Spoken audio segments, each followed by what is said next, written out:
Household income grew, poverty fell, unemployment was cut in half. He helped spark citywide job growth and facilitated innovative public-private partnerships, like a benefits program to improve the city's transportation experience for workers. One of the mayor's initiatives, Smart Streets, led to benefits that included small business growth along previously neglected corridors and hundreds of millions of dollars in new private investment in the once empty downtown.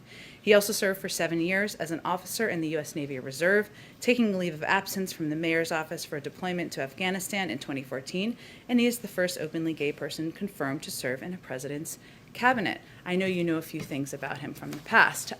He will take a few questions at the end. We kind of have a time limit, so as always, I will be the bad cop. With that, I will turn it over. Thank you. All right.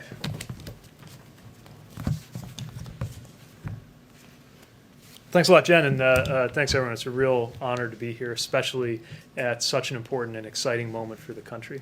I'm convinced that this is the best chance in our lifetimes to make a generational investment in infrastructure, and that's what the American Jobs Plan does. The need is clear. It's growing by the day. After decades of underinvestment, we have fallen to 13th place globally in infrastructure. Delays caused by traffic congestion alone cost over $160 billion per year, and motorists are forced to pay over $1,000 every year in wasted time and fuel. Americans are spending too much of their money on transportation in the wrong ways, or don't have access to it at all. And the American people are making clear to all of us, regardless of party, that they want us to get it done, and they are not asking us to tinker around the edges. We've risen to this challenge before as a country.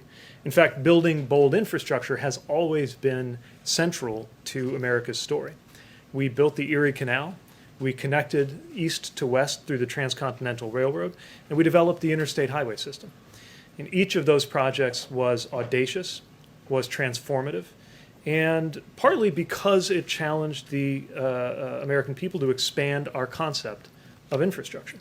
But in doing so, these projects transformed our nation for the better, and they fueled the U.S. economy and way of life for the long run.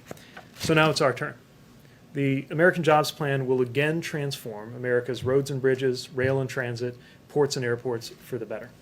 It's going to help modernize our transportation infrastructure so we can compete in the 21st century and connect communities. It will create millions of good jobs in communities across the country.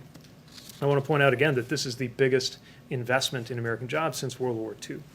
But I think it's important to demystify the kinds of jobs that this plan is going to create. These are good jobs. They are not mysterious or overly futuristic or inaccessible. We are going to need workers who are good with steel to make the cars and trucks of the future. We're talking about building retrofits that are going to require union carpenters and insulators, painters and glaziers. We're going to need electrical workers more than ever. We're not going to be able to build the roads we need to build without construction workers, laborers, operating engineers. Plumbers and pipe fitters are going to be a huge part of the story of how we overhaul those lead service lines. So this is a jobs plan that is building America's economy from the middle class out, coming at just the right time. It's meeting the challenges that we face today, and it is fully paid for by making corporations pay their fair share. We think it's unacceptable that there are major profitable corporations in this country paying less in taxes than a teacher or a firefighter, not in terms of a percentage, but in terms of dollars, specifically in many cases paying zero. And there's been a lot of talk at this moment, as you know, about what infrastructure is and isn't. I would argue that infrastructure is the foundation that makes it possible for people to live and work well.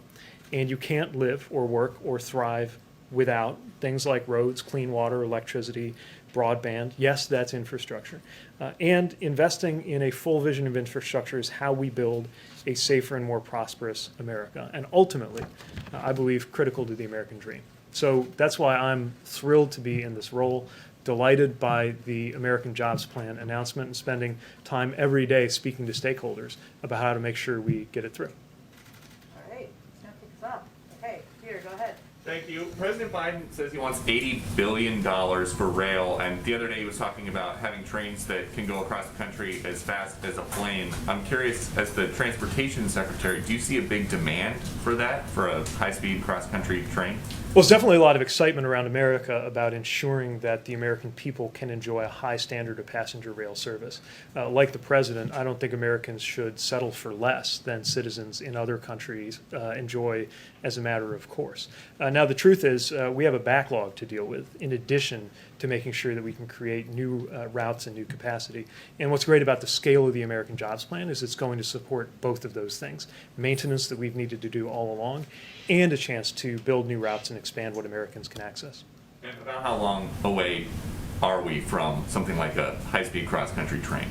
Well, again, we need to add a lot, first of all, to what we've already got.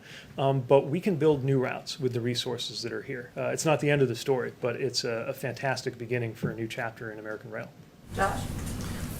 Thanks for doing this. As you know, there's been some criticism about the corporate tax hike. Some people have said that user fees should fund infrastructure. And I was curious because user fees often cover the cost of maintenance and repairs.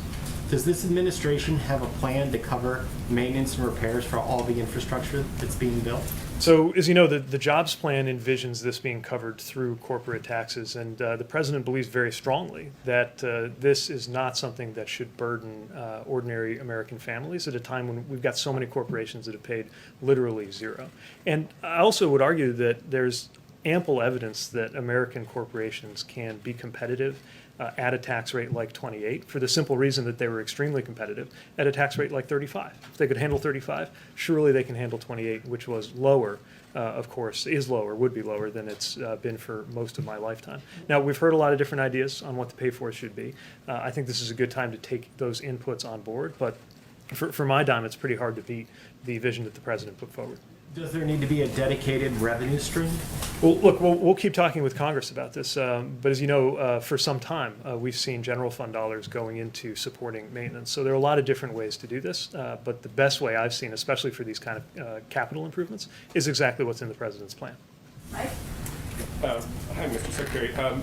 Having covered state and local government for almost 20 years before coming here, I've seen the divisions that can erupt within a state, between regions of the state, as they fight over limited pots of money to build these kinds of infrastructure projects. How involved do you think the federal government, the Department of Transportation, the Congress, the White House should be in making the inevitable choices that are going to have to be made in terms of which bridge gets fixed first, which road gets widened? There's obviously not enough money to fix everything and to do everything. And so how much of a role do you envision playing, or is it up to the states to kind of wage the wars they normally wage over this stuff? Well, I think there's always been a push-pull here, right? Because communities often know what is most needed for them. And we welcome that, and I think our program design recognizes that. So I view our role as laying out the broad policy strokes. Even in the existing discretionary grant programs, you've seen this. So, for example, with infra, formerly known as FAST grants, we made sure that first wave of calls for applications clarified that we're looking for great projects that also bear on things like equity and climate that are important to this administration. And you'll continue to see that in the program design.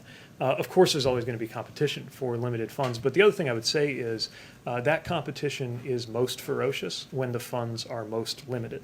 And so part of what we're trying to do here is make sure there's an ample set of resources to go around so that some communities may be the most successful in rounds of competition, but that it doesn't feel like other communities are being left behind, because we've got to make sure there's enough to raise the bar in the country as a whole. And just one quick follow-up on that. To the extent that then a lot of that decision-making gets pushed to the local level, because that's where they know that how to allocate the needs, how does the federal government retain oversight over what is an enormous amount of money, both in terms of just sort of waste, fraud, and abuse, but also in terms of making sure that that it adheres to those kind of broader equity issues that you guys have talked so much about? Yeah, I mean, I think that's a big responsibility for a department like mine that'll be charged with carrying this out. And the president has already made clear his very high expectations for us in the rescue plan dollars, right? That's about $40 billion just out of the rescue plan that we got to manage well. But, he also rightly takes pride in the remarkably low rate of waste, fraud, and abuse in the Recovery Act that he led in the Obama administration. I think now's the moment to make sure we double double down on those principles to make sure that the dollars are well spent. And yes, we got to make sure that they actually meet the public policy goals that are motivating us to do this in the first place. Secretary, thanks for doing this. Although with you and Chris here, I'm having like alternative universe and flashbacks to other times and other places. Since you're Transportation Secretary, travel, obviously, a big part of what you have to worry about. To Americans eager to get back overseas, whether it's by plane or by cruise ship, you know there have been questions about the cruise industry, especially this past week. CDC issued some guidance. There's concerns that it perhaps didn't have enough specifics, or specific benchmarks, I guess. Have you been in touch with the CDC about that industry's concerns? And to cruise industry leaders who say we should be treated more like the airlines, what would you say? Well, the bottom line is safety, right? And we look. I'm the Secretary of Transportation. I can't wait for us all to be on the move as much as possible in a safe and responsible way. But it's got to be safe and responsible. And airplanes have one safety profile. Cruise ships have another. Vehicles have another. And each one needs to be treated based on what's safe for that sector. I'll tell you, I certainly care a lot about seeing the cruise sector thrive. And I know that CDC is hopeful that a lot of these operators will be in a position to be sailing by midsummer, and laying out these specific kind of gates that they need to get through is a very important step toward that. And to the industry leaders who say midsummer is too late, to the governors who say that's too late from our state economies, you would say what? Again, we want to do this as soon as we responsibly can, but we also have to make sure that it's safe. Steve? Once you get the money from the rescue plan, is there a process for speeding the projects, getting construction started? Because there's always delays in permitting and so forth. Yeah, this is another thing that I was glad to see specifically discussed in the jobs plan release, which is the importance of efficiently delivering these dollars. And we see that a lot of countries that have very rigorous standards around environmental and other concerns also have found ways to make sure the delivery is efficient. So provided it does not entail cutting any corners on things that are fundamental policy goals and legal requirements like environmental standards, provided we can do it without cutting corners, I think we can find ways to make sure that the process is more efficient, to look for duplication and try to root that out. And that's going to be an important part of making sure that these dollars do the most good economically. Although I would point out, this is not the same kind of stimulus pattern we were talking about in 2009, right? We're looking for shovel-worthy projects, but we're also looking at shovel-ready projects, but also shovel-worthy projects that are still in that pipeline. Okay. To pivot really quickly to planes, there's been problems discovered with the 737 MAX. Dozens of them have been grounded, and this was months after the FAA said they were safe to fly again. I'm curious if you still have confidence in the FAA's decision to lift the grounding of the jet.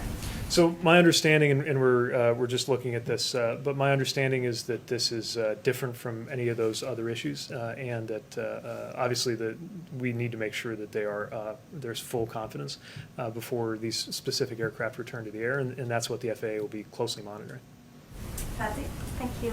Mr. Secretary, many administration officials, including Secretary Granholm yesterday, frame infrastructure in the context of competition with China. So my question is, why do that? Why design and frame a policy based or in the context of what an adversary is doing?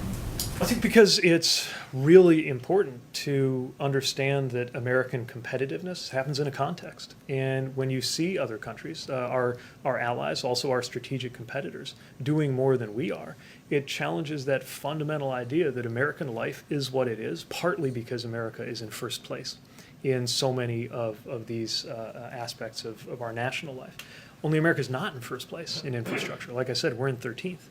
So when you have a strategic competitor like China investing sometimes multiples of what we are in forms of transportation, we have to make a decision about whether we're content to be left behind or whether we actually want to remain number one. And for my dime, there's no good reason why we should settle for less, why we should be content.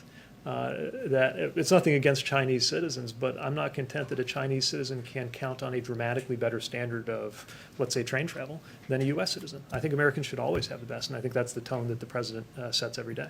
Just to follow up on that, is it partly also a messaging strategy to get more Republican support?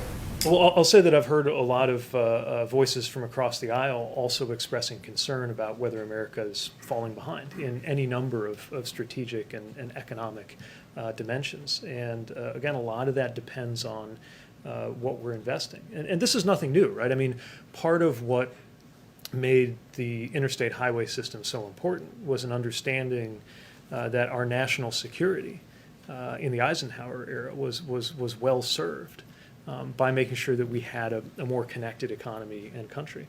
That we're not in the Cold War, and this is not the Eisenhower era, but that principle that national security is at stake applies, especially when you consider that today, one of the biggest threats to our national security is the global security threat posed by climate change. Time for a few more. Go ahead. Have you personally spoken with Senator Manchin about this proposal? I'm looking forward to speaking with him soon. This next week, or? I don't remember the date, but I think we got a conversation in the works. And he, of course, has an issue with the corporate tax rate going to 28%. Is, in his proposal, his counter-proposal has been 25%. Can this plan be successful with a 25% corporate tax rate? Well, as you know, maybe the flagship piece that people are talking about most is the rate, but there's a lot of other things alongside that, right, in terms of what's going on with loopholes, the offshoring incentives, and other things.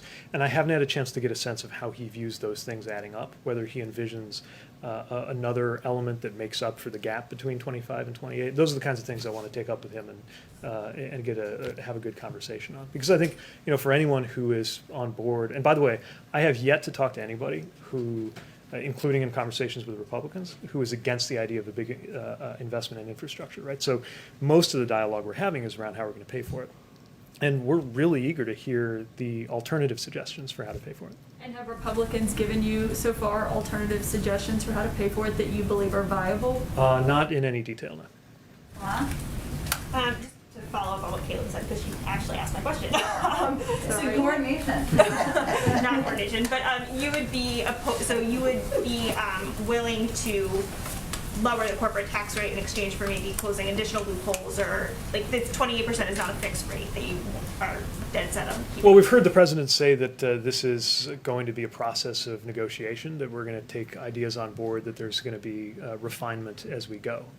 I haven't heard a proposal that I consider to be better than the one the president put forward, but it's early in that legislative process. Rob, make it a good one. Well, I've got a couple from people who can't be here today because of COVID-19 restrictions, as they're pulled us. So first of all, from Chris McGeeran of the LA Times, to follow up on the high-speed train question. How about California high-speed rail? Is that a project that could be funded through the infrastructure bill? Potentially. I mean, I think it's important to recognize that communities of different types and in each part of the country can benefit from high-speed rail, or even from raising the standards of what most other countries would consider regular speed rail and their availability here in the U.S. But this is not crafted in a way that's targeting any one area. This is about lifting our game as a country. And if I may, from Ben Gittleson at WABC in New York. Does the administration support congestion charging in New York City, and will the administration do anything for drivers who will ultimately pay that premium? So this is a decision for the different parties that are all involved in that. Our responsibility mostly has to do with the environmental assessment process that goes on. We're certainly very interested to see that process unfold. And, we think different solutions work differently for different parts of the country. It's not an example of something that's best designed here in Washington and then imposed on local communities. But obviously there's a real challenge with congestion there and a real revenue opportunity as well. Okay. Thank you, Mr. Secretary. All right. Thanks very much.